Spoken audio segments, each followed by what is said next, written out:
இறுதியான தீர்த்தங்கரர்.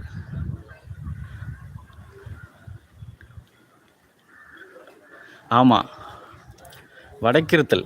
வடக்கிருத்தலில் அதுக்கு நான் வேற ஒரு பேர் பார்த்தேன், நான் படிச்சுட்டு தான் வந்தேன். அந்த பேர் நமக்கு ஞாபகம் இல்லாதனால மறந்து போச்சு.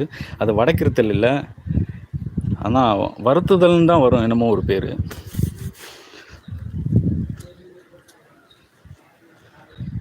இதுதான் அந்த குகையின் அமைப்பானது. இந்த குகையில் வந்து பார்த்தாலே தெரியுதுங்க, ரொம்ப அவ்வளோ பிரம்மாண்டமாக அமைதியாக சூழலில் இருக்குங்க. இங்கே வந்து இருந்திருக்காங்க பாருங்கள். சரி வாங்க, நாமளும் உயிர் மிக்க இடத்துல உட்காந்து கொஞ்ச நேரம் புண்ணியத்தை சம்பாரிச்சிட்டு போவோம். வேறு என்ன பண்ணுறது?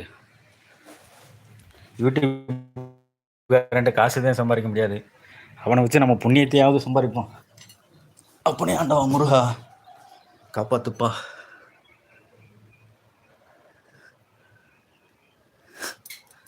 பாருங்க பாருங்க, கெவிலி கத்துதுங்க, கெவிலி கத்துதுங்க.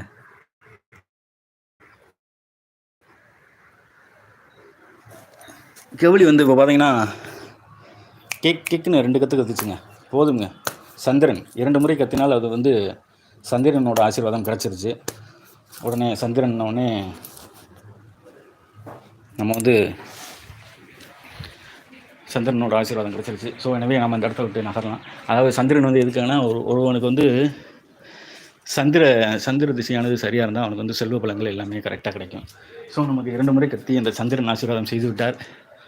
ஸோ எனவே நாம் இந்த இடத்த விட்டு நகன்று அடுத்த ஒரு இதுக்கு போகலாம். பாருங்கள்,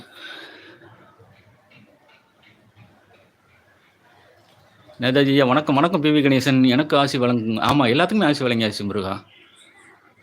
போ நேதாஜி, என்னை கண்டுக்கவே மாட்டேற அப்படின்றாங்க. அம்மா நான் வந்து இங்கே வந்து வரலாற்று சிறப்பு மிக்க தலங்களை காட்டிக்கிட்டு இருக்கேன். அம்மா, உங்களை எப்படி கண்டுக்கிறாமல் இருக்க முடியும்? உங்களை வேற ஒரு கமெண்ட் பாக்ஸில் வந்து நான் உங்களை பார்க்குறேன் பாருங்கள். என்னோடய கமெண்ட் பாக்ஸை வந்து நான் மனப்பாடம் பண்ணி சொல்கிறதுக்கே மூச்சு முட்டுதுங்க, கமெண்ட் படிக்க முடியல. ஆமாம்மா, ஒன்று திங்க் பண்ணி யோசித்து சொல்ல வேண்டாமா? பாருங்க, இதுதான் அது.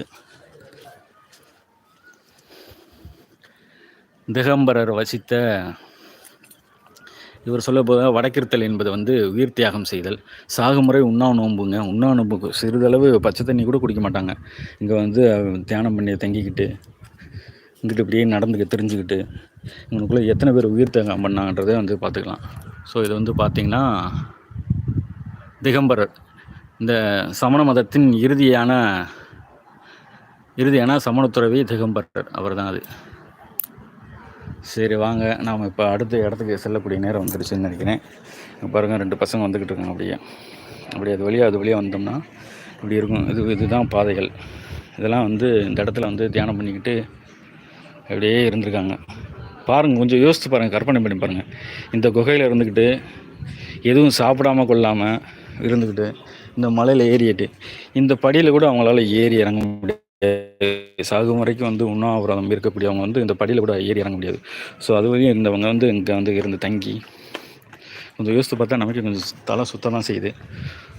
ஸோ அப்படி இருக்கக்கூடிய இடத்துல வந்து நம்ம ஆன்மீக இடத்துல வந்து இருக்கோம்.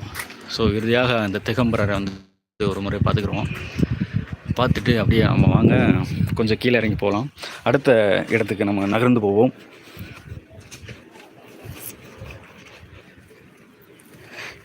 பாருங்கள், எத்தனை ஒரு சிறப்பு மிக்க ஸ்தலமாக இருக்குது பாருங்கள்.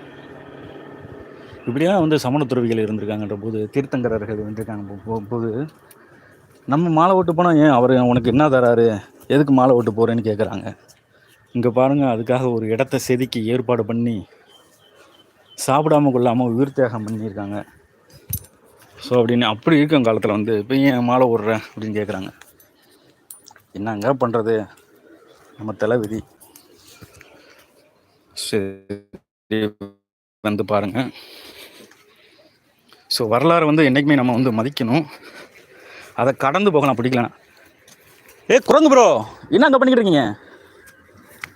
குரங்கு ப்ரோ, உங்களை தான் தேடிக்கிட்டு இருக்கேன். நீங்கள் வந்து சமண காலத்துக்கு போய் அந்த திகம்பர் கூட ஒரு செல்ஃபி எடுத்துருவாங்க, ஓகேவா குரங்கு ப்ரோ?